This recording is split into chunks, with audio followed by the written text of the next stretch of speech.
Thank you. So as arts fundraisers, we wanted to share learnings and developments from our cause and inspire you to see how you might be able to use that in yours. So we're going to present to you today a real monster of a fundraising idea. Can we have a little ooh? 'Cause it's going to be scary. Ooh. So Amazing. the Ministry of Stories is a writing and mentoring charity. It's a centre for 11 to 18-year-olds to gain confidence through creative writing and storytelling of all forms. Now, we all know that a great fundraising idea always has a great story to it, and this literally has a great story. I mean, this is all about stories. We really wanted an idea that would grab you by the ghoulies. So this is it. This is the Hoxton Street Monster Supply Store. Yeah, so as you can see, this is a shop. This is a real shop. Oh, that was loud. On Hoxton Street, which is about 10 minutes walk away from here, which sells bespoke items for the living, the dead, and the undead. So you can decide which of those you are. We all know Adam does dead people. So while you decide which of those you are, Dana's going to show you some products. So we went there in preparation for this talk, and we spent over an hour and a half in this place. We dragged some policemen off the street. We had a really brilliant time, and the thing about this place is it's like a Dickensian treasure trove of awesomeness. As we were preparing for this, we had a real sort of vague sense of unease about how we were going to do this, and then we found out that it sold out, and that quickly turned into escalating panic. These are pots of mints that have a sort of piece of prose within them, commissioned by a writer and a poet. Yeah, and if you're looking for something a little bit sweeter, you can have some of the thickest human snot, that's lemon curd, toasted bone chunks, cinder toffee, and, oh, let's get this one, impacted earwax. And if you're looking for a bit of more understanding about what consumers can get, I think Angelica's words say it all. Now, due to an ancient curse, Hoxton Street Monster Supply Stores is obliged to donate all of its profits to the Ministry of Stories. And while we would not want to question an ancient curse, as we all know how that works out, we wanted to interrogate the relationship between the Ministry of Stories and the Monster Supply Store a little bit further. This is an amazing example of earned income, and we want to tell you in 5 points why we think it's innovative, scalable, and genuinely inspiring. Point 1, Jill? So number 1 is that it's driven by their mission.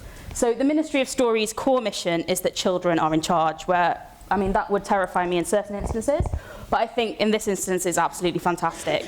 As arts organisations, we can have quite simple earned income models, which are shops, restaurants, members' bars, things like that. But this is a real opportunity to engage in creativity and imagination. We honestly spent about an hour in this shop, and it's probably like the distance of me to Dana and like that wide, because it was so fun and it was so exciting. And what we're really, I guess, impressed by this example, it's not just about a shop, it's not about selling products, it's about selling products that further their mission. And I think that's quite a rare thing to get. Usually it's t-shirts, books, things like that, but this really helps drive their mission along around creativity and what children celebrate about what's scary. So, point 2.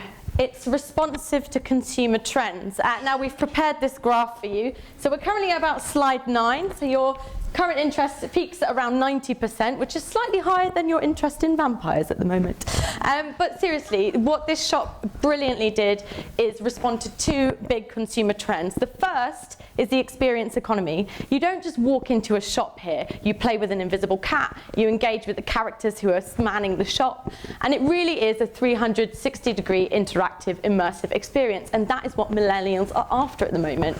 The other thing that it did is really take advantage of key growth areas like food and artisanal products and develop bespoke lines where people are buying premium priced products that they feel are really original and unique. Cool. So a third thing we really love is that it's created a destination. So again, as arts organisations, we can have spaces that all year round we can get corporate volunteers in, they can come and see shows, they can see the spaces. Similarly, if it's a cultivation event, they're ready-made. Whereas if you're not an arts organisation, or if you're an arts organisation, in this case, that doesn't have a venue, that's a lot harder. And what they've managed to create is basically a very small shop in front of a kind of space which they use for mentoring, where they can invite high net worth individuals, they can invite prospects, they can do little drinks receptions. Corporate volunteers can also come, they can work in the shop, or they can do storytelling with the children, which I think is a really nice way to engage businesses. And secondly, if we're talking about like kind of those first groups, the corporate volunteers, the prospects, as kind of people who they would be already targeting for fundraising, the shop is incredibly Instagrammable, which I don't know if that's a real word. But if you search it on Instagram, it is all over Instagram, people talking about the products. So they're engaging basically cool, hipster East London blogs, which is quite rare for a charity to be able to engage. And again, they're also engaging a really interesting kind of millennial age range a lot, which I know as fundraising is kind of like quite a big kind of market that we're trying to reach. So they didn't just create a destination, they also created a community. I mean, this is literally on the high street. It's between a dry cleaners and a nail bar. I mean, they've sort of normalized this for everyone to be able to access and engage with. They've got a network of over 400 volunteers, and to me, that's not surprising when you think about how unique their volunteering offer is.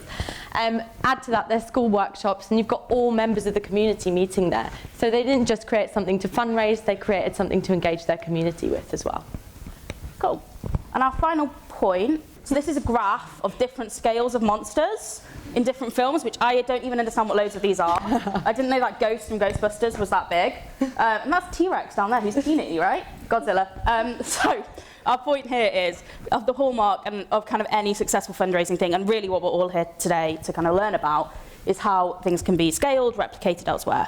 So the Ministry of Stories is talking to literacy organisations in Rotherham and in Brighton about how they can franchise this and have these little monster shops all over the high street.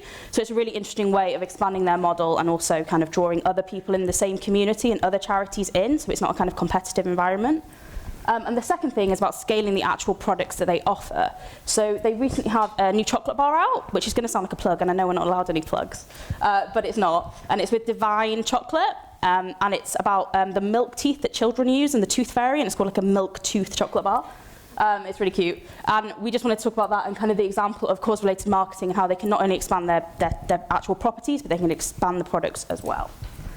Now, final note, I'd wager that a few of you are sitting there and thinking, oh my goodness, I know exactly who that'd be a perfect present for. Unfortunately, they don't accept human sacrifices anymore, so you'll just have to pay in good old-fashioned cash instead. Yeah.